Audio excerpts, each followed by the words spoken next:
고린도전서 4장 말씀입니다.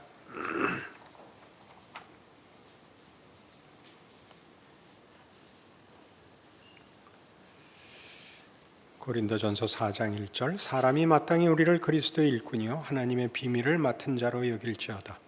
그리고 맡은 자들에게 구할 것은 충성이니라. 너희에게나 다른 사람에게나 판단받는 것이 내게는 매우 작은 일이라. 나도 나를 판단하지 아니하노니 내가 자책할 아무것도 깨닫지 못하나 이로 말미암아 의롭다 함을 얻지 못하노라. 다만 나를 심판하실 이는 주시니라. 그러므로 때가 이르기 전 곧 주께서 오시기까지 아무것도 판단하지 말라. 그가 어둠에 감추인 것들을 드러내고 마음의 뜻을 나타내시리니 그때에 각 사람에게 하나님으로부터 칭찬이 있으리라. 앞장에 있었던 고린도 교회 분파 문제를 이제 설명하는 그 말미에 이제 이 4장 1절 이하에 우리를 그리스도의 일꾼으로 생각해라. 이런 가장 중요한 이해의 열쇠를 제시합니다. 그리고 맡은 자들에게 구할 것은 충성이라 이렇게 되어 있습니다. 하나님의 종이 된다는 것은 자격에 의한 것이 아니다 하는 것을 이제 얘기하려는 것입니다. 그것은 자원에서 하지도 않고 자격을 따서 하지도 않고 그것은 하나님이 세우시는 일이라 이렇게 성경은 증언하죠. 서신서 매 시장마다 다 나오는 말이지만 같은 고린도전서 1장 1절 2절 보시면 하나님의 뜻을 따라 그리스도 예수의 사도로 부르심을 받은 바울과 형제 소스데네는 고린도에 있는 하나님의 교회 곧 그리스도 예수 안에서 거룩하여지고 성도라 부르심을 받은 자들과 또 각처에서 우리의 주 곧 그들과 우리의 주 되신 예수 그리스도의 이름을 부르는 모든 자들에게 이 편지를 씁니다. 둘 다 보십시오. 보냄을 받은 자가 하나님의 뜻에 의해서 세움을 받아 보냄을 받고 있고 보내지는 곳에 있는 자들이 예수를 믿는 자들, 예수로 말미암아 하나님의 자녀가 된 자들에게 보냄을 받고 있습니다. 그러니까 각 경우에 다 모든 근거는 그리고 권위는 하나님께 있습니다. 그러니 사람이 마땅히 우리를 그리스도의 일꾼이요 하나님의 비밀을 맡은 자로 여길지어다 라고 얘기할 때는 그들이 어떤 실력을 갖고 있느냐가 아니라 그들이 무엇을 맡고 있는가를 기억하라고 촉구하는 것입니다. 오늘 기도원 협회에서 오셔서 아주 중요한 자신들의 임무를 비유하셨습니다. 택배원들이라고 하셨습니다. 멋진 비유인데 성경을 나르는 거죠. 성경을 나르는 겁니다. 정말 성경을 창작하는 게 아니라 성경을 나르지요. 하나님의 일꾼이라 하나님의 비밀을 맡은 자라 비밀은 하나님이 만든 것이고 시키는 일 모두 하나님이 가지고 있는 것이고 배달부입니다. 하나님의 일꾼이라는 뜻입니다. 그가 그럴 자격이 있느냐, 그럴 실력이 있느냐는 그 작품하고 상관이 없습니다.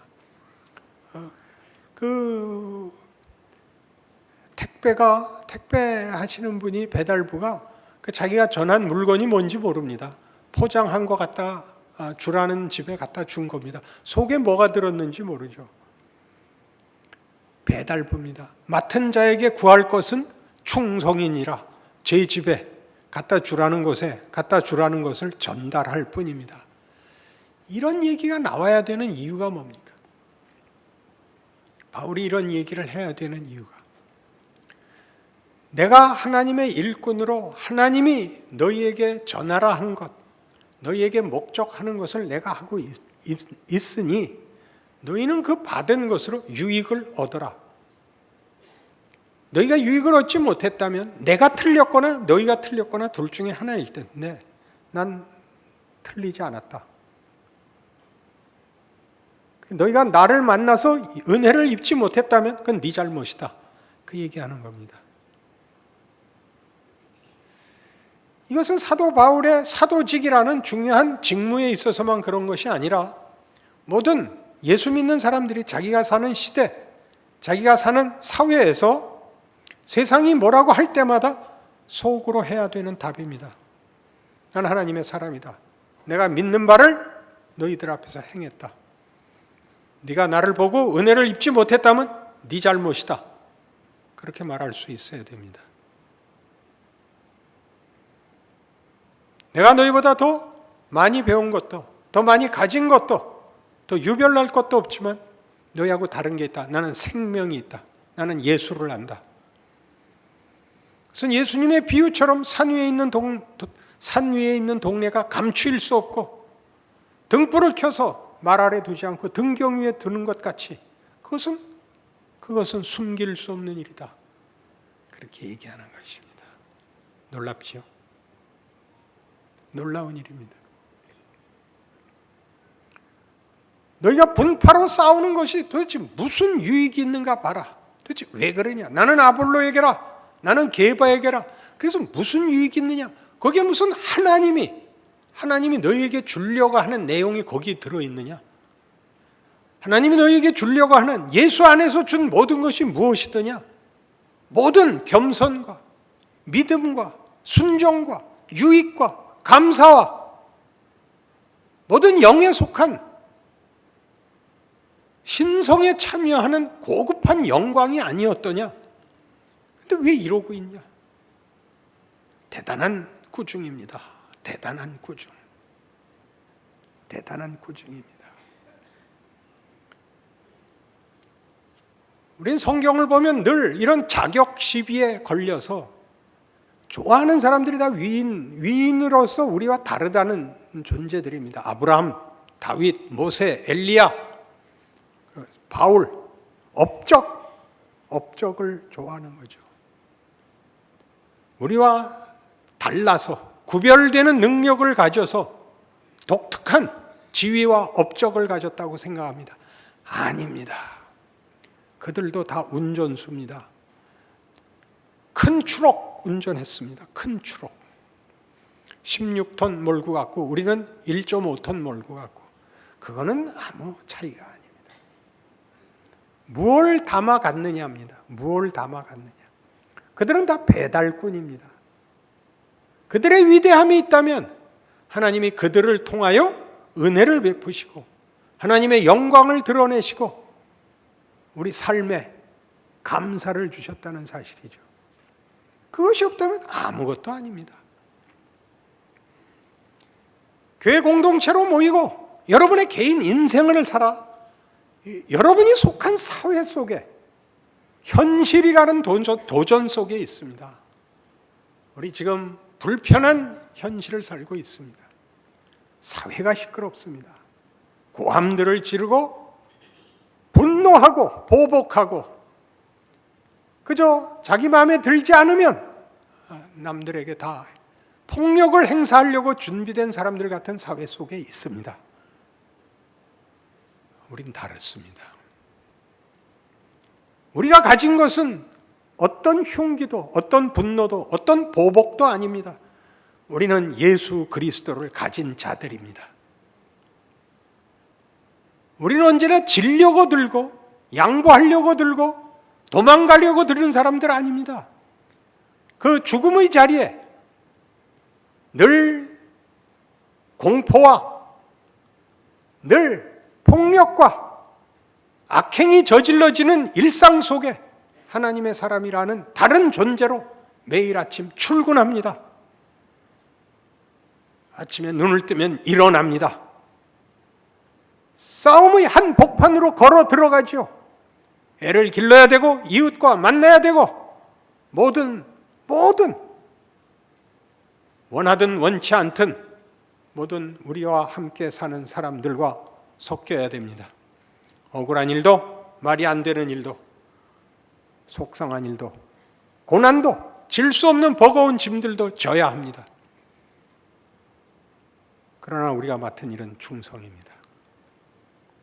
그 모든 일을 해결하고 감동을 자아내고 기적을 이루고 그런 거 안 합니다. 충성입니다. 하루만큼 살죠. 하나님이 하나님이 담아 보낸 것, 그것이 일을 할 것을 믿습니다. 그걸 종말론적이라 그럽니다. 지금은 그 과정에 있습니다. 그러니 뭐라 그러죠? 4절, 내가 자책할 아무것도 깨닫지 못하나 이로 말미암아 의롭다함을 얻지 못하노라. 다만 나를 심판하실 이는 주시니라. 그러므로 때가 이르기 전 곧 주께서 오시기까지 아무것도 판단하지 말라. 그가 어둠에 감추인 것들을 드러내고 마음의 뜻을 나타내시리니 그때 각 사람에게 하나님으로부터 칭찬이 있으리라.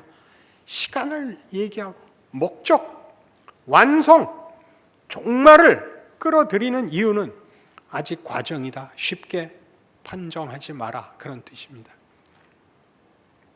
지금은 모든 것이 드러난 때가 아닙니다. 지금은 할 수 있는 충성을 하는 때입니다. 지금이라는 과정이, 지금에 있어서의 판정이 그것으로만 끝나는 것이라면 이미 심판이 왔어야 될 것입니다. 아직 심판이 유보되어 있다면 아직 하나님이 일하시고 변할 수 있다 믿는 것입니다. 일이 더 진행된다, 유익이 더 있다 믿어야 된다, 그렇게 얘기하고 있습니다. 사도 바울 스스로가 그렇죠. 그는 기독교인들을 박해한 자요 스데반을 죽인 자입니다. 다메섹으로 예수 믿는 자들을 잡으러 가다가 예수를 만났죠. 그리고 역사상 가장 위대한 하나님의 종이 됩니다. 복음의 사도가 되죠. 그의 인생의 반전을 사도 바울같이 더 생생하게 체험한 사람이 어디 또 있겠습니까? 그러니 그가 그의 생애에서 만나는 모든 일들에 대하여 그가 가지는 것은 나는 내 할 일 한다. 그것이 어떤 식으로 어떻게 무엇을 만들지는 하나님 손에 있다. 그 신비, 무엇을 만드는 창조, 그것은 하나님만이 하시는 거다. 그 결론, 그 완성, 그런 것들은 우리가 개입할 수 있는 것이 아니다. 하나님이 하시는 그 일을 우리를 통하여 하신다는 걸 안다. 쓰임을 받는다는 걸 안다. 나는 배달부다, 증인이다. 내 인생이 그렇게 쓰인다는 것을 안다. 그러므로 나는 충성한다. 그렇게 되어 있습니다. 그리고 여기 나와 있는 4절같이 내가 자책할 아무것도 깨닫지 못하지만 그게 다는 아니다. 기억하십시오. 매일 윤리적이고 도덕적 판단을 하면 다가 아닙니다. 하나님이 진행되는 시간 속에서 각각에게 무엇을 담아서 내가 지금 만나는 사람들의 지위와 형편에 내 마음에 들지 않는 것과 어떻게 어울려 무엇을 만들지 우리는 알지 못합니다. 아직 주께서 다시 오시지 않고 내가 살아있고 내가 예수를 믿고 있는 한 내가 만나는 모든 사람들과 내가 살아가는 내 인생의 모든 경우가 하나님의 창조와 부활의 영역 속에 있다라고 나는 믿는다. 이렇게 외치는 것입니다. 그러니 무엇 하나에 붙잡혀서 이것 아니면 안 되는 것 같이, 이렇게 하지 않으면 안 되는 것 같이 그렇게 판단 못합니다. 그것은 참으로 알다가도 모를 일입니다. 예수를 잡으러 온 말고의 귀를 벤 베드로에게 아버지께서 지금이라도 내가 아버지께 구하여 12영도 더 되는 천군을 보낼 수 있는 것을 네가 알지 못하느냐? 영은 진영이라고 하는 그 영입니다. 군대 진영. 지금으로서는 그때 군 체제로는 가장 큰 부대 단위였을 것이고 3,000명의 군사 병력을 영이라고 합니다. 가장 큰 단위였죠. 12영도 더 되는 천사를 보낼 수 있는 것을 네가 알지 못하느냐? 그렇게 안 합니다. 예수의 인생은 참으로 신비롭죠. 배신당하고 팔리고 능욕받고 버림받아 죽습니다. 누가 생각하기를 그가 죽는 것이 우리 죄 때문이라고 생각했겠는가? 이사야 53장입니다.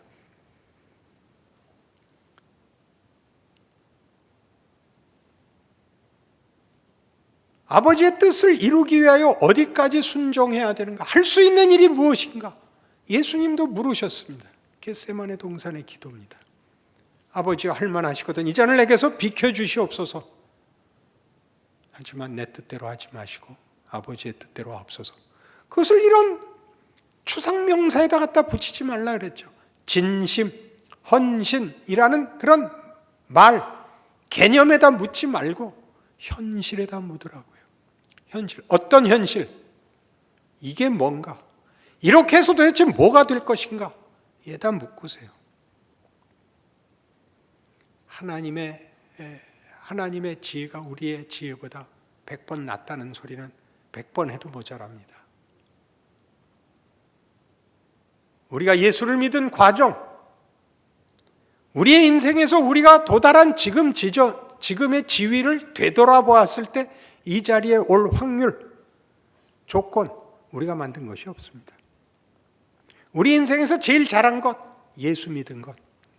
예수를 믿는다는 것은 여러분이 가지는 헌신과 결정과 어떤 소원 같은 것보다 큰 거다, 그런 얘기입니다.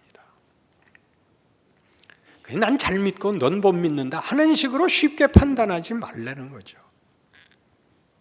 그것보다 더 크답니다. 우리가 자랑하는 것으로만 일하지 않고 우리가 못한 것으로도 일한답니다. 그러니 여러분의 예수 믿는 인생이, 여러분이 속한 교회 공동체가, 그리고 여러분이 속한 나라와 시대와 사회가 어떤 조건, 어떤 환경, 어떤 도전 속에 있고, 그래서 여러분에게 어떤 짐이 오며 어떤 불편함이 있다 할지라도 그건 모두에 대해서 이런 생각을 하십시오. 그것이 나에게 무슨 위협이 되며 무슨 유익이 있는가? 여러분에게 주어지는 위협은 무섭다는 거죠. 불안하다는 것입니다. 여러분에게 주는 유익은 그러니 빨리 죽는 게 낫다는 것입니다. 세상은 안심할 게 없다는 것이 여러분에게 유익이 되어야 합니다.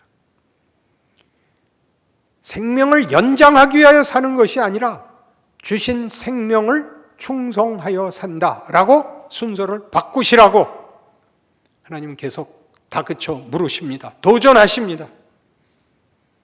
네가 네 인생을 확보할 수 있는 건 아무것도 없다. 네가 원하는 것은 다만 걱정거리 없는 것 외에 무엇이 더 있느냐?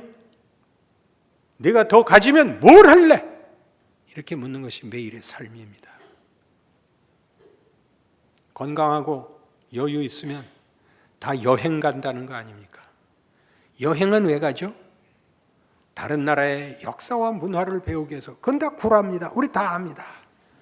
여행이란 현실로부터의 도피입니다. 그렇지 않습니까? 그 두통, 무슨 요통, 인천공항에서 비행기가 이륙만 하면 사글이 없어진다는 거 아닙니까?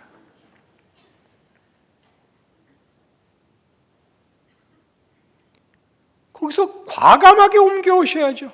오늘 본문 같이 말이죠. 사람이 마땅히 우리를 그리스도의 일꾼이요 하나님의 비밀을 맡은 자로 여길지어다. 스스로에게 이 말을 할 수 있어야 됩니다. 여러분이 살아있는 이유, 당하는 고통, 억울한 현실, 여러분이 하나님의 일꾼이고 하나님의 비밀을 맡은 현실적 무게입니다. 여러분은 무엇을 실어 나르고 있습니다. 증언하고 있습니다. 세상이 주지 못하는 것, 하나님만이 주는 것, 그의 비밀, 그의 창조, 그의 용서, 그의 구원, 그의 영광, 그의 은혜를 하나님이 실어 나르고 있습니다. 그 무게에 감사할 줄 알아야 됩니다. 우는 날이 많으십니까? 고통스럽고 불안한 날이 더 많으십니까? 여러분, 하나님이 여러분을 잠자는 데서 깨우신 탓입니다. 여러분의 인생을 하나 편하게 사는 것으로 하나님이 놔두시지 않고 모든 사람들이 직면하고 있는 답이 없는 헛된 싸움을 하고 있는 현장에 네가 있다는 사실을 기억해라. 그리고 너는 답을 갖고 있다는 것을 기억해라. 네가 무엇을 해야 되는지 기억해라. 너도 같이 벌벌 떨다 죽을 거냐? 너는 나를 만났고 너는 내 자녀라고 내가 너를 찾았고 네가 내 앞에 고백하지 않았느냐? 네가 무서워할 것이 무엇이 있단 말이냐? 그 말 앞에 다시 서셔야 됩니다.